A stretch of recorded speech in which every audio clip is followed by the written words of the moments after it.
สบายดีพี่น้องกำลังผูกแขนนะพี่น้องเนาะ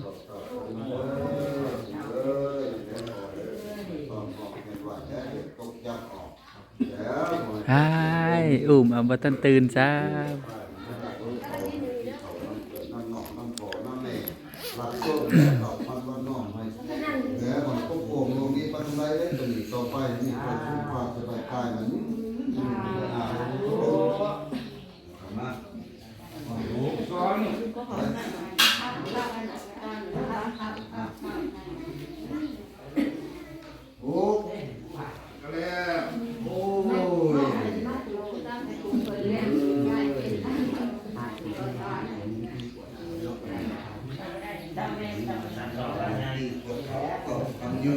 เอามามาริยา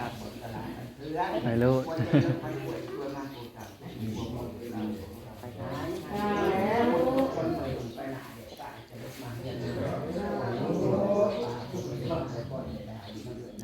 ผูกแขนตอนหับเนาะไปได้ลูกมาใหม่ๆกะสีผูกแขนเอินขวัญพี่น้องมีของประเพณีของลาวเฮาเสือสิประมาณนี้แหละพี่น้องกะสิแบบนี้แหละพี่น้อง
ข้ามโต้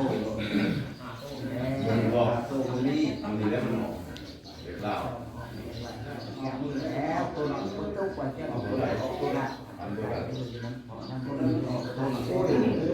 ผูกแขนเอินควันนะพี่น้องเนาะไปได้ลูกมาใหม่ๆเนาะ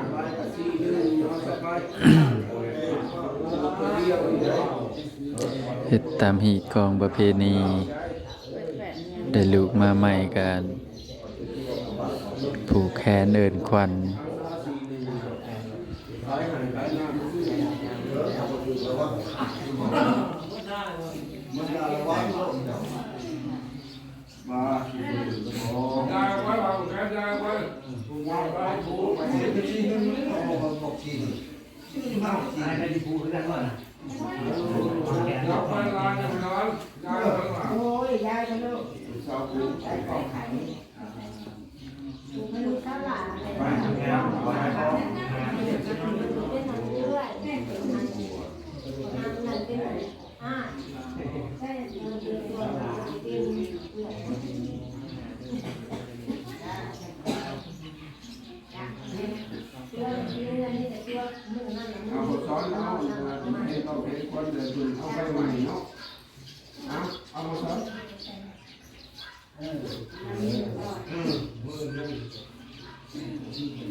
เ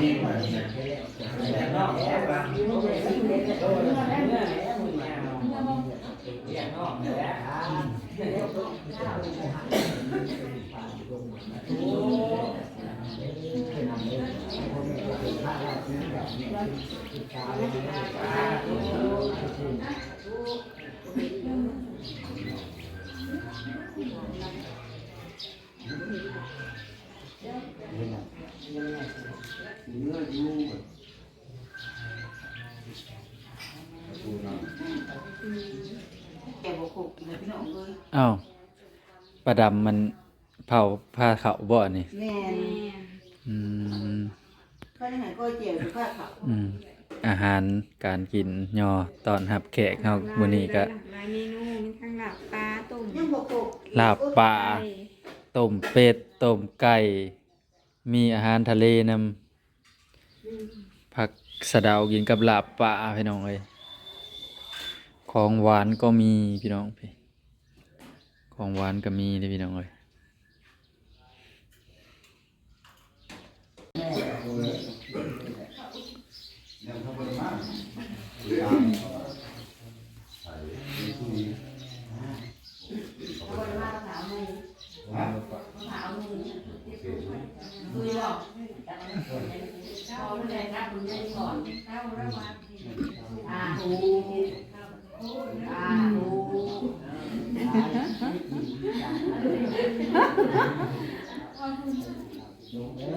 มาถูกแล้วเรายินอยู่บ่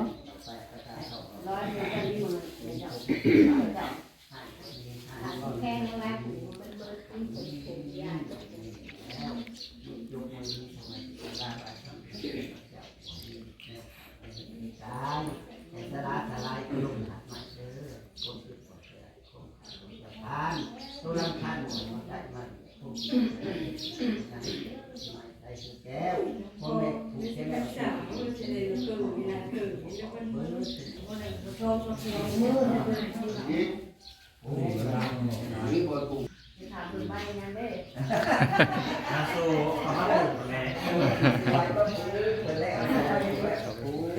เขาเป็นนะจ้องตาไปยัง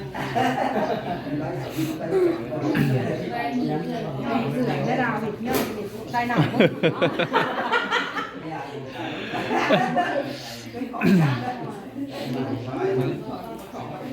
ย่อไปหน้าย่อเราอ่ะป่วยหน้ามาจาก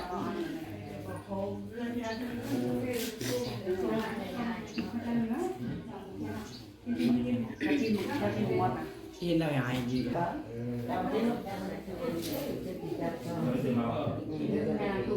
ของเฮาเนี่ยซื้อคอนแทคนึง อ้ายพี่คาซิมาซ่อนค่ะ ไม่ใช่เงินมันหรอกเขารู้ดี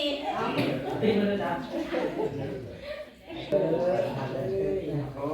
ครับเป็น นะแม่ไปนี่นะว่าถูกแล้วมันจะเอาคืนง่ายได้ปัญหาเด้อ มาเรื่อยใช่ไหมไอ้เต้นมันนี่ครับอะไรที่ถูกเลยนะแล้วก็ถูกเลยว่าให้ยากมันก็ดีนะไป ว่าบนฐานของพี่เฒ่าเนี่ย มันลากมันจะรักทุกบ้าน ตาตาบ่เบิ่ง เบิ่งพ่อเบิ่งแม่ถ้าไทยเติม อาบานแม่ก่อนเสด็จได้บ้านจะคืนได้ ใครดูป้าแกดูป้าลอย งานพูดเลยได้ดิพูดเลยมึงมันนี่ก็มาเอ่ย ป้าคอยคอยมันลอย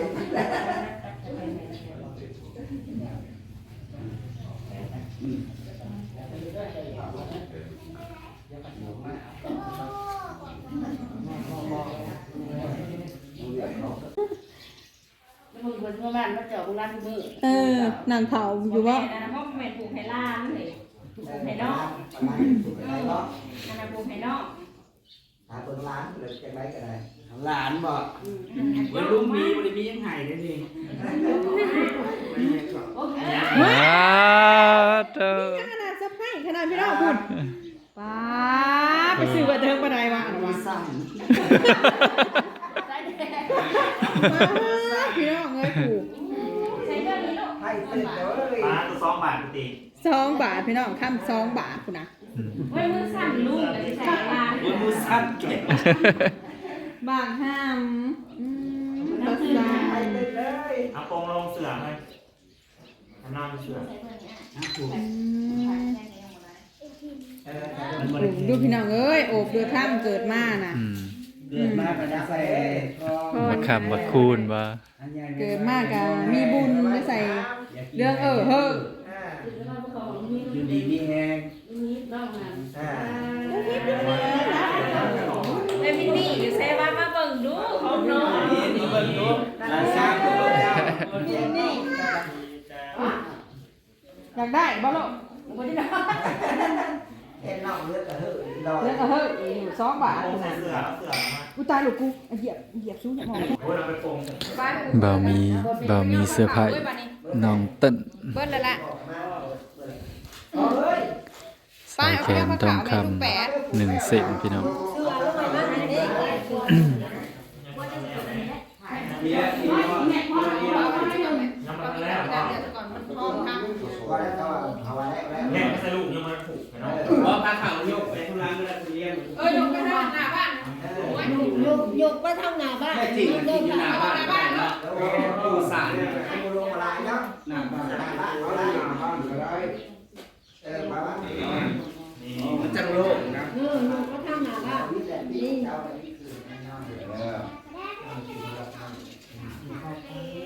ใครเอ้ยบ่ทำแค่เรื่องทำละบ้านเลย ตรงนี้เสือทำไหนบ่ เดี๋ยว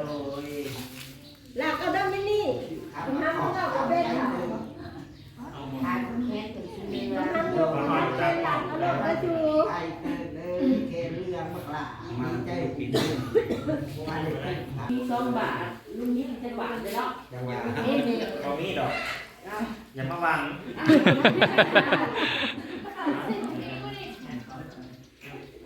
ห้องลุงนั่น3 บาทห้องลุงนี่2 บาทมันจะให้ประทำน่ะ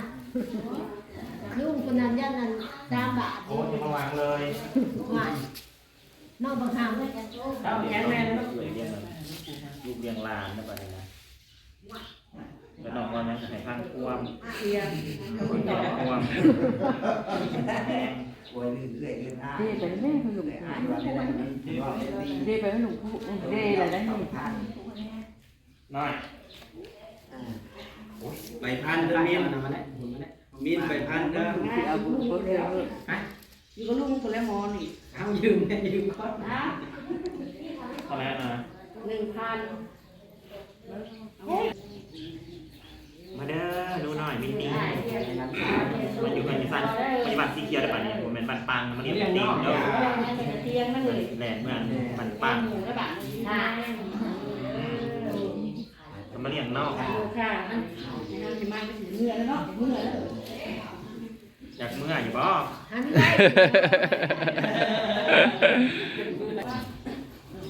ยักษ์บ้านนุ่น แขนนี่ ท บ่ องคำแท่งประจ 3 บาทคือหน้าของลุงน่ะ ำปลาเทียนแท่งสำแขนมา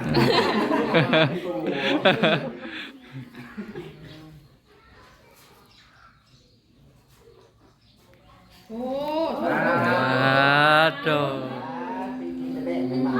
กองเงินกองทอง โดยเอา แม่ของหน้าแม่ เอ้ยคือบ่เอาใบ บ่าว หมุน บ่าวบอยจัดเต็มไปแล้วเลย บอกคุณยายไปสื่อพลังภูเก็ตคืน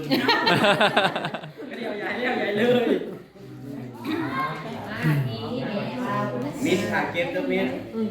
เดี๋ยวไม่ยิงเก็บเอง ให้อยู่ใกล้กันเตียง เก็บเอง นอนอยู่กองเงินกองทองนี่ล็อกเนาะหลังจากสะพายทองมีเงินเดี๋ยวกองบักใหญ่ กองเข้าเทียนแท่งเนาะค่ะเนาะสิแหละ เพราะว่าสื่อเป็นนอกไม่ได้หายกันแล้ว กองเงินกองข้ามขนาดนี้แหละทองอีก5 บาท กองอีก5 บาทกำลังจกพี่น้อง มาโท ที่โทษ โมเมนต์นั้นบักขามบักอะไร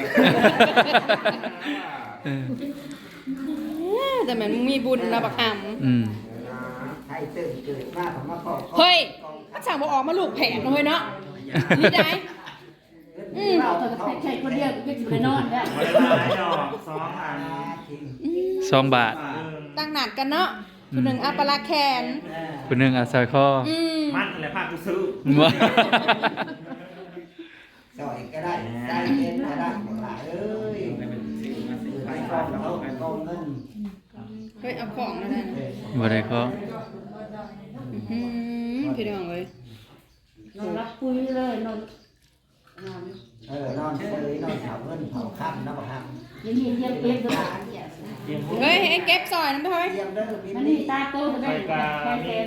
เบิกเทกมือ เมื่อไรจะถ่ายใหม่น้องเงินที่แบบว่าเพิ่นฝากมาผูกแขนแล้วนะเขายังงงอยู่เด็ก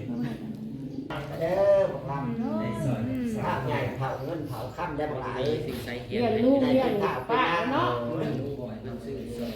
พบกันคลิปหน้าเด้อพี่น้องเด้อขอบคุณ FC ทุกท่านที่เข้ามาชมฝากกดไลค์กดแชร์กดติดตามช่องน้องอลินได้เด้อพี่น้องเด้อสบายดี